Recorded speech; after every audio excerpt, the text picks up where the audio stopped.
The agenda for this morning will see us sign the minutes for last year's AGM before we update you on our financial position and run through the work we've been doing over the last 12 months.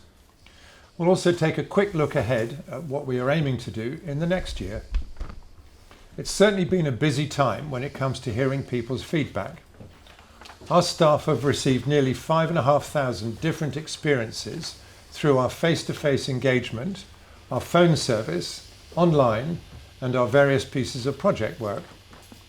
There are a number of reasons for this high number. They include an increase in the number of engagement visits we've been doing, as well as collaborating with new communities to ensure we can hear from as wide a range of people as possible. As you will hear during the meeting, our entire team spent a week in each of Norfolk's major hospitals. This was a terrific opportunity to hear from hundreds of people and get some rich feedback. This is just one example of how we ensure everyone can have their say on the health and care that they receive, and that their views are passed on to decision makers. And this is not possible without the support of many people. Those who take the time to share their stories, our hard-working team of staff and volunteers who listen, analyse and report back on what they are, and the Health and Social Care Network who listen and respond to what we hear. All of this is vital as we continue our crucial role as a critical and independent friend to the Health and Social Care Network. Let us move on now to the business of the AGM. Firstly, can I ask for any apologies for absence? Judith. William Armstrong, Cicely Scarborough, Bridget Penhale, Stuart Lines, Rachel Grant and Louise Smith. Thank you. And can I now ask for the minutes of the 2023 AGM, which I believe are an accurate record, to be proposed and seconded. May I have a proposer? Yes, can I propose? Thank you. Yes, can I second? Thank you very much. All those in favour? That's unanimous. Thank you very much indeed. So now I'll hand over to our Deputy Chief Executive, Judith Sharp, for the financial review. Thank you. The Healthwatch Norfolk annual accounts for the year ended 31st of March 2024 have been independently examined by Julie Grimmer of Larkin Gowan LLP, Chartered Accountants, in accordance with Part 4 of the Charities Accounts and Reports Regulations of 2008. This year's accounts show that total income for the year was £742,613 compared to £629,602 in the previous year. So that's up by £113,011.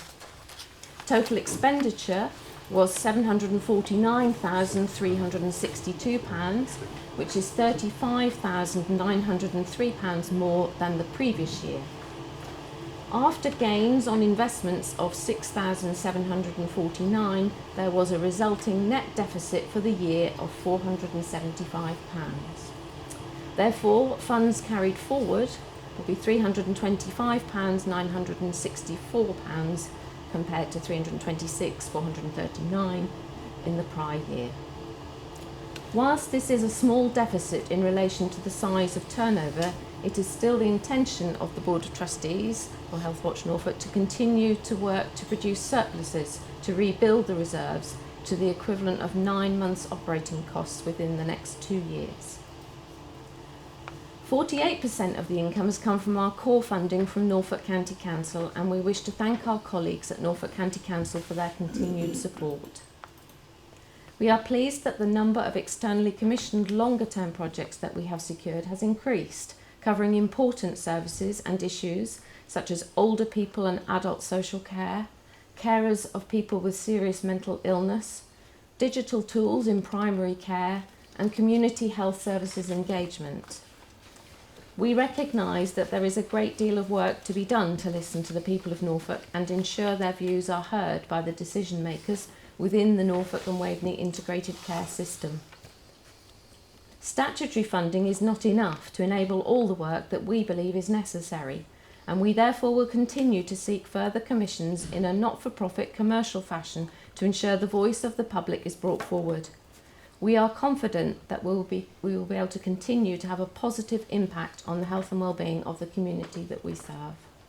Full copies of the accounts are available on request and will shortly be published with both the Charity Commission and Companies House. I will now hand over to Alex Stewart, our Chief Executive, for his review of the year. Thank you, Judith. So as Patrick mentioned earlier, we've certainly received a large amount of feedback this year on an incredible range of issues. And you can read more about the details in the annual report, which is being published today. We will be playing a video shortly, but that will recap sort of our work. So I won't go through everything in detail, and you will see more about this as we work through the video. Patrick mentioned our 3 Hospitals 3 Weeks project, which saw us gain a huge amount of rich feedback, which we continue to share with our colleagues at the acute hospitals.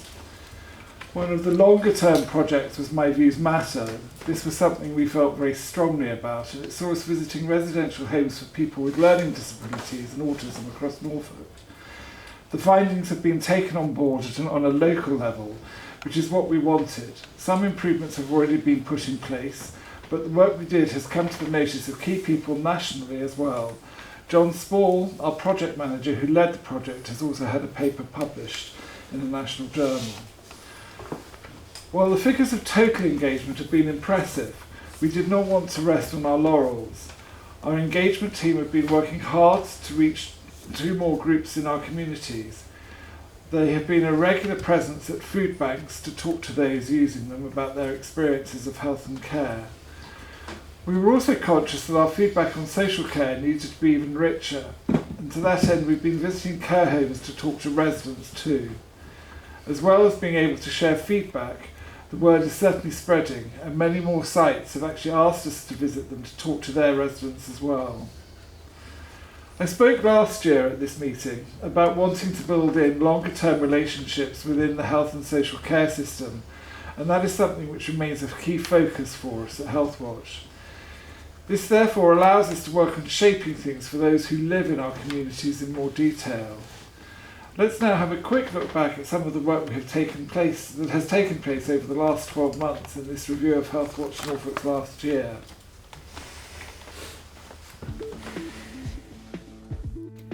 The value of listening. It's at the core of what we do. Hearing from people about their health and social care experiences helps inform our work. Whether it's engaging with communities across Norfolk in care or community sites, helping people who call in to us, or working with different communities to understand their concerns in more detail, we need to listen to what people say and pass those views on to those who shape our services. Our role is to analyse and spot trends, act on feedback to drive change and improve services, and help make a difference to people's lives. We do this by working in partnership with care providers, the government and the voluntary sector. So just how many people have we spoken to over the past year? 2,540 shared their experiences of health and social care with us. 282 came to us for advice.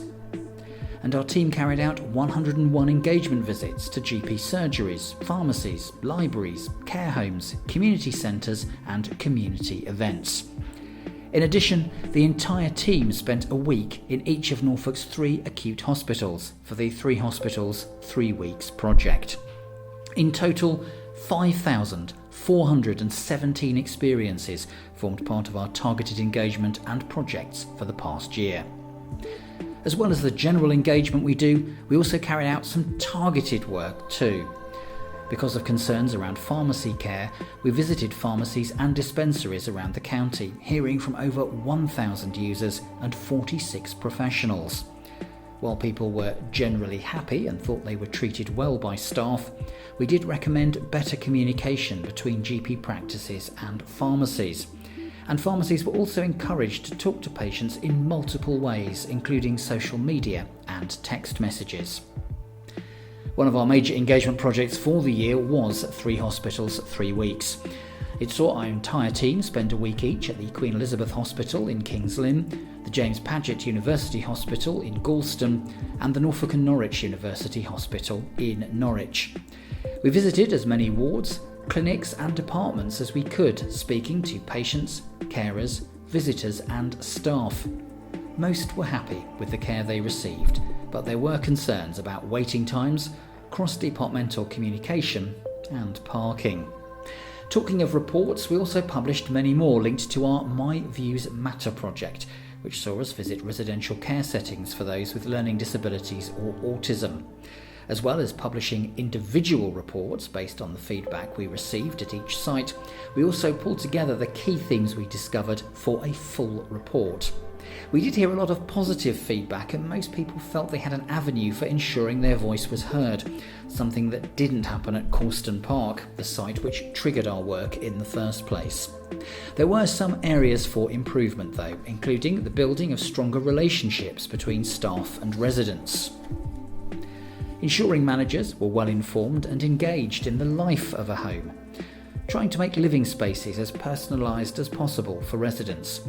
And ensuring relationships are maintained for those residents with both their parents and immediate family and older friends. Other project work we got involved with through the year included getting the views of communities around proposals for a major trauma centre to treat some of the most serious injuries here in Norfolk.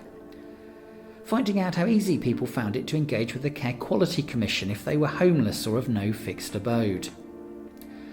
Discovering how easy people found it to access long COVID support in Norfolk, and the experiences of those transitioning from being looked after as a child to an adult within Norfolk Community Health and Care. The team also gathered feedback from people on the care they received at the Benjamin Court facility in Cromer, and carried out a training programme for the governors at the Queen Elizabeth Hospital in Kings Lynn. Our phone lines remained busy.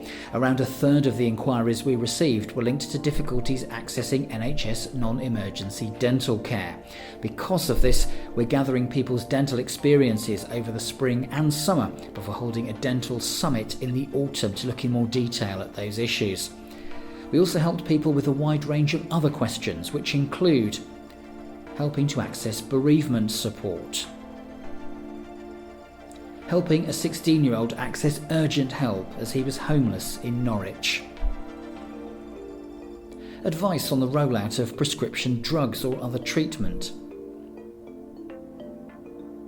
difficulty in getting a prescription,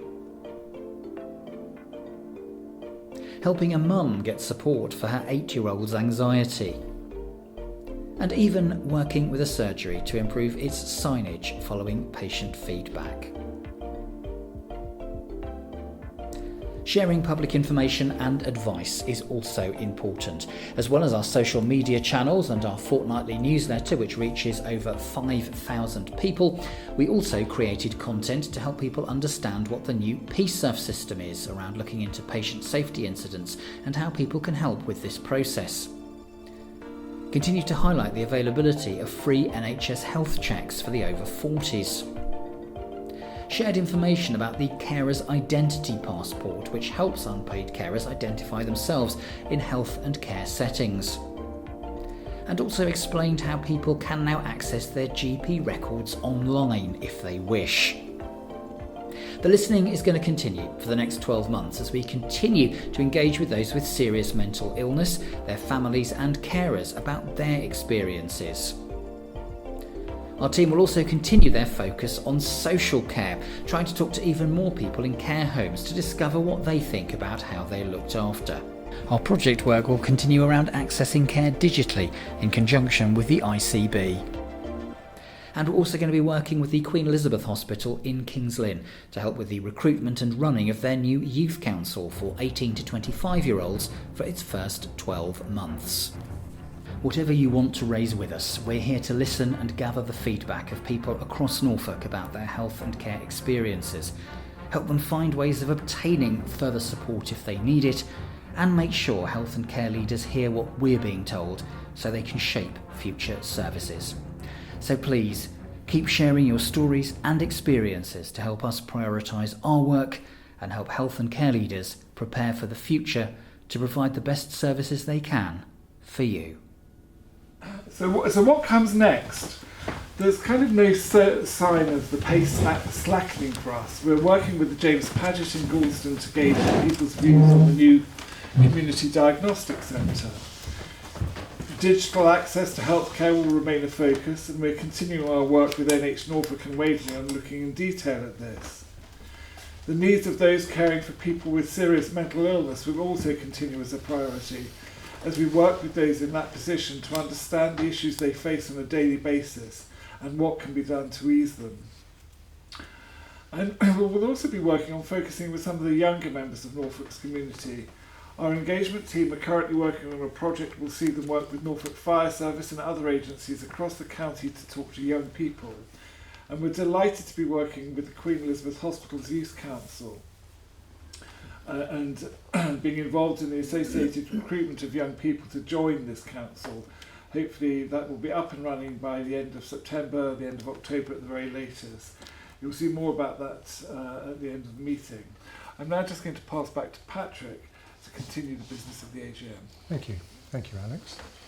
Before I move into my final remarks, I just need to ask for if any questions have been submitted.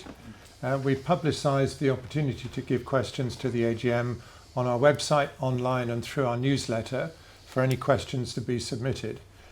If we had any questions, we would have either answered them directly or we would have published the question and answer on our website within 14 days. So without any questions, I'm now going to look around the room and ask if we have any other business. No, thank you very much indeed. Then I wish to conclude by giving my personal thanks to everyone who's contributed to the past year. My colleagues on the Board of Trustees, the staff, the volunteers, and everyone in Norfolk who's taken the time to share their views with us.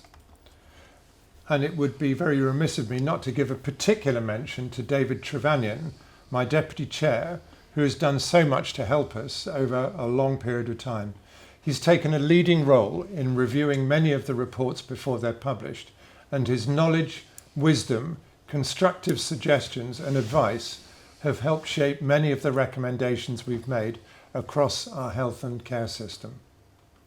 I'd now like to formally close the AGM by showing a video which highlights the Queen Elizabeth Youth Council project.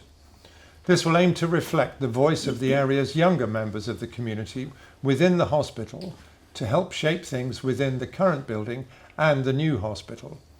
Those aged 16 to 25 are being encouraged to come forward and get involved. We very much hope that this is a model which can be rolled out elsewhere.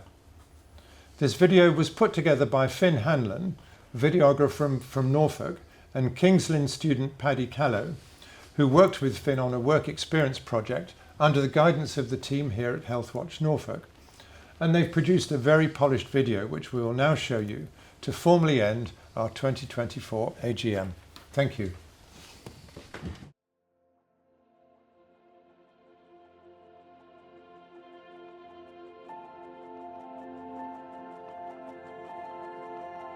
This year, the Queen Elizabeth Hospital will be launching their brand new youth council made up of students, carers, young members of staff and volunteers in both the local community and the hospital itself. I'm here today at the Queen Elizabeth Hospital to tell you more about this youth council and how you can get involved yourself.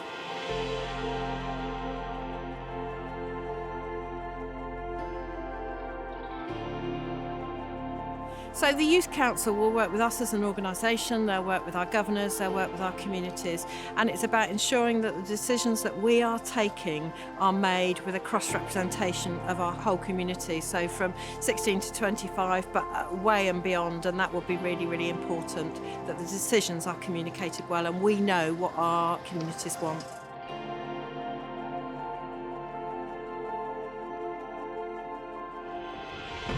The Youth Council will be frequently working alongside the governors themselves, providing a new, fresh insight on how things should be run here. It's very important that we have some young people come and help us and tell us about how they think the hospital's working. There's a million different jobs in the hospital here. I've got the word doctor in front of my name, but I'm not a doctor, I'm an academic. We need to help people understand that there are lots and lots of different routes into working in a hospital, which are not just doctors and nurses, although they are absolutely vital to us. The hospital aims to open up the Youth Council to all roles within the hospital and the local community, roles such as young carers, assistants, porters, nurses, and all young people hoping to seek a career within the health sector. I've already spoken to some of the young people within the local community about the Youth Council to gain their opinions and insights. Obviously, as the employment force goes up, we need more young people in it to eventually take over from the older people. And I think that if we have a youth council, it allows younger people's voices to be heard. I think it would be really beneficial for the hospital actually. I think it's really important to understand the issues that young people face in the workplace, and having a better understanding of that could help to grow the workforce. We're an increasingly growing young workforce. Not a lot of young people preach their voice out to say what's improved, what's bad, so on, whereas much of the older people or the previous generation would have done that.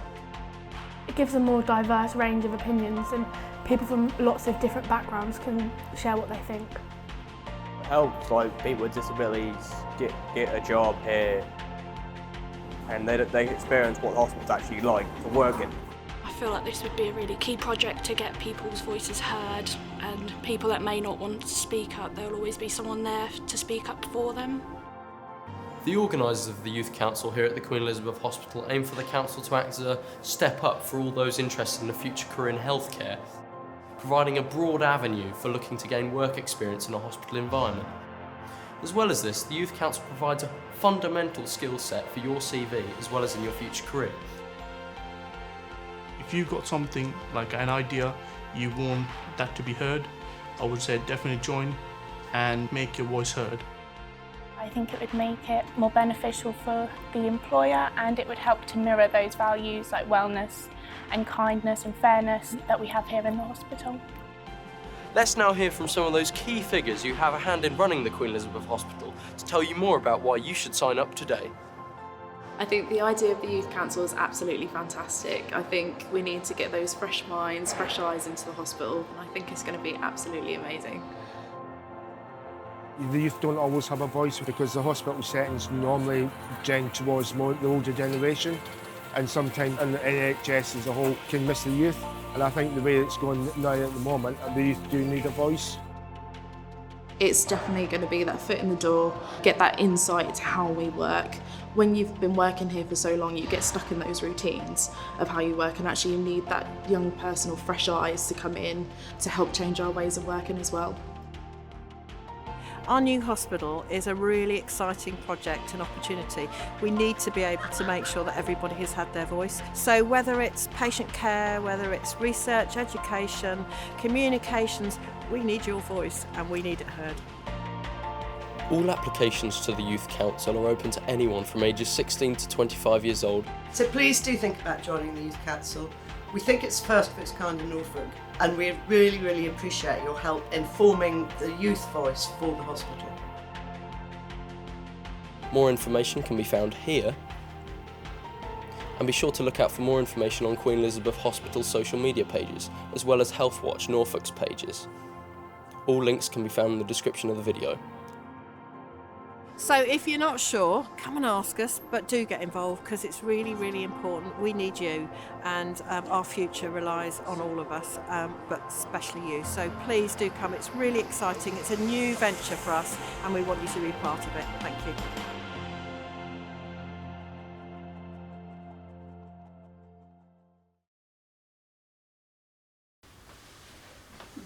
Ben, thank you very much indeed. Well done.